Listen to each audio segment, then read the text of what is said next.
हर साल हम न्यूज में देखते हैं कहीं ब्रिज कोलैप्स हो गया, कहीं गिर गया, कहीं क्रैक आ गया। लेकिन क्या आपने कभी नोटिस किया है वो पुराने ब्रिटिश ब्रिजेस जो 100 से 150 साल पहले बने थे आज भी खड़े हैं, मजबूत, स्टेबल और फंक्शनल।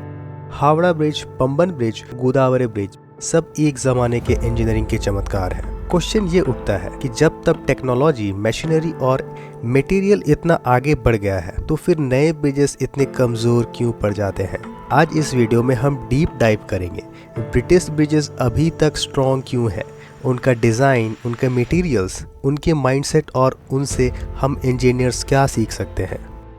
19th सेंचुरी में ब्रिटेन का इंडस्ट्रियल रिवॉल्यूशन अपने पीक पर था। स्टीम इंजन्स, आयरन इंडस्ट्री और मैकेनिकल डिजाइन में तब दुनिया भर में नए एक्सपेरिमेंट्स हो रहे थे। ब्रिटिश इंजीनियर्स ने इंडिया में जो ब्रिजेस बनाए उनका गोल सिंपल था, build it once and make it last for centuries. ये ब्रिजेस सिर्फ इंफ्रास्ट्रक्चर नहीं थे, ये एम्पायर के प्रेस्टीज का सिंबल थे, इसलिए डिजाइन में कोई कॉम्प्रोमाइज अलाउड नहीं था। उन्होंने हर ब्रिज को मैनुअल कैलकुलेशन से डिजाइन किया, बिना कंप्यूटर, बिना सॉफ्टवेयर, सिर्फ पेंसिल, पेपर और एक प्रिसाइज माइंड। और उन्हीं के कारण आज उनके बनाए हुए ब्रिजेस चल रहे हैं, जबकि हम नए ब्रिजेस को पैच करते रहते हैं। आज हम ब्रिजेस में कंक्रीट और माइल्ड स्टील का यूज करते हैं। ये फास्ट बन जाता है लेकिन ड्यूरेबिलिटी कॉम्प्रोमाइज होती है। ब्रिटिश इरा में ब्रिजेस मेनली रॉट आयरन और कास्ट आयरन से बनते थे। रॉट आयरन एक डक्टाइल, कोरोजन रेजिस्टेंट मटेरियल है जिसमें इम्प्योरिटीज कम होती थी और लोड के अंडर स्ट्रेस इवनली डिस्ट्रीब्यूट होता था। कास्ट आयरन कॉम्प्रेसिव स्ट्रेंथ में स्ट्रॉन्ग था और उस टाइम का स्टील एकदम प्योर कार्बन कंटेंट के साथ होता था। उस समय उनके पास मैन्युफैक्चरिंग में स्पीड नहीं लेकिन प्रिसिशन थी। हावड़ा ब्रिज में 26,000 ton high grade steel use हुआ था। सब रिवेटिंग से ज्वाइन किया गया है, एक भी नट या बोल्ट नहीं था। और आज वो ब्रिज हर दिन लाखों लोगों का लोड उठाता है बिना किसी मेजर स्ट्रक्चरल डिस्ट्रेस के।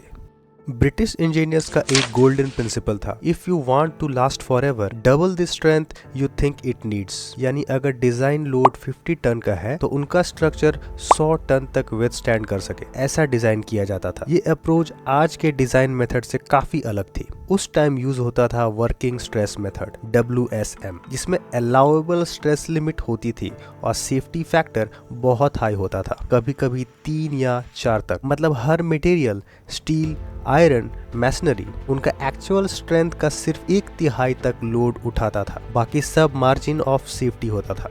आज हम यूज करते हैं लिमिट स्टेट डिजाइन, LSD, जिसमें हम लोड और मटेरियल को अनसर्टेनिटीज के लिए प्रोबेबिलिस्टिक फैक्टर लगाते हैं। ये मेथड ज्यादा इकोनॉमिकल है, सेफ्टी फैक्टर कंपैरेटिवली कम होता है। हम डिजाइन को ऑप्टिमाइज करते हैं, ओवर डिजाइन नहीं करते। और वही ओवर डिजाइन, वही एक्स्ट्रा मार्जिन आज उन पुराने ब्रिजेस को जिंदा रखे हुए है।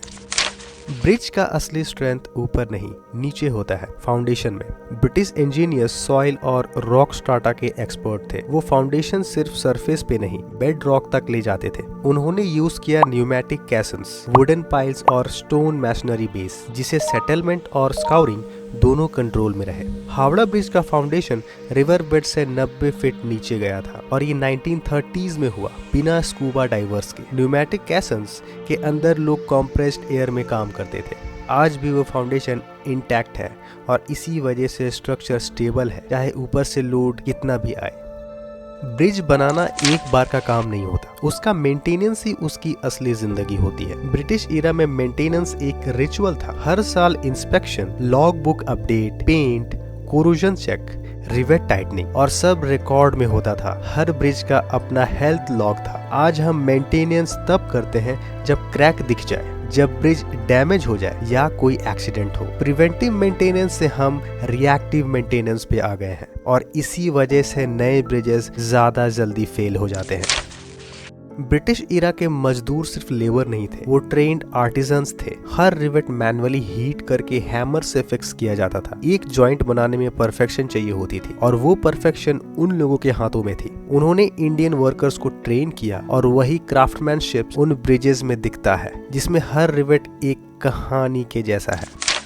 हावड़ा ब्रिज रविंद्र सेतु 1943 में कंप्लीट हुआ। पूरा ब्रिज में 26,500 टन स्टील लगा और एक भी नट बोल्ट नहीं, सब रिवेटेड कनेक्शंस। डिजाइन किया था रैंडल, पैल्मर और ट्राइटन ने, और पूरा फैब्रिकेशन इंग्लैंड में हुआ, लेकिन इरेक्शन इंडिया में ही हुआ। इसका सेंट्रल स्पैन 457 मीटर का है, बिना किसी पियर के। अपने टाइम में ये वर्ल्ड्स लॉन्गेस्ट कैंटिलीवर स्पैन था। आज भी ब्रिज पर हर दिन 1 लाख से ज्यादा व्हीकल्स का लोड उठाता है और फैटिग में कोई मेजर स्ट्रक्चरल क्रैक नहीं।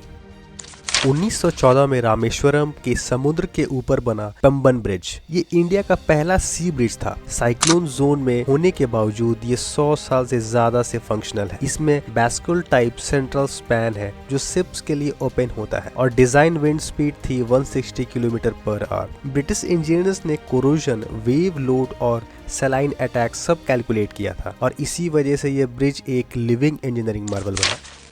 डिटेलिंग एक छोटा शब्द है, पर स्ट्रक्चर की सेफ्टी इसी पे डिपेंड करती है। ब्रिटिश इंजीनियर्स हर नट, रिवेट, ड्रेनेज होल और एक्सपेंशन जॉइंट मैनुअली डिजाइन करते थे, और हर डिटेल का रीजन होता था। आज हम सॉफ्टवेयर पे ऑटो डिटेलिंग कर लेते हैं, लेकिन वो क्राफ्टमैनशिप और विजुअल जजमेंट मिसिंग है। वही डिटेलिंग आज भी उनके ब्रिजेस को लाइफ देता है, और हम नए प्रोजेक्ट्स में वही डिटेलिंग इग्नोर कर देते हैं। उनसे हम इंजीनियर्स को 3 सबसे बड़ी चीज सीखनी चाहिए। Design for durability, not just economy. Bridge एक इन्वेस्टमेंट है, प्रोजेक्ट नहीं। Respect for material, wrought iron और स्टील उनके लिए सिर्फ मेटल नहीं था, वो एक लिविंग एलिमेंट था जिसे समझना पड़ता था। प्रिवेंटिव मेंटेनेंस, ब्रिज गिरने के बाद रिपेयर करना इंजीनियरिंग नहीं, ब्रिज को गिरने ना देना ही असली इंजीनियरिंग है। ब्रिटिश ब्रिजेस सिर्फ स्ट्रक्चर नहीं, वो एक माइंडसेट था। Do it once but do it right. ये ब्रिजेस हमारे लिए सिर्फ हेरिटेज नहीं, एक इंस्पिरेशन है। हर गिरता हुआ नया ब्रिज एक सवाल पूछता है, क्या हमने इंजीनियरिंग को सिर्फ फार्मूला बना दिया है? अगर हम वही डेडिकेशन, डिटेलिंग और पेशेंस वापस ला सके, तो हम भी ऐसे ब्रिजेस बना सकते हैं जो 100 साल बाद भी खड़े रहें। Because true engineering is not about speed, it's about legacy. अगर आपको ये वीडियो पसंद आया तो लाइक, शेयर और सब्सक्राइब जरूर करना। तो मिलते हैं नेक्स्ट वीडियो में।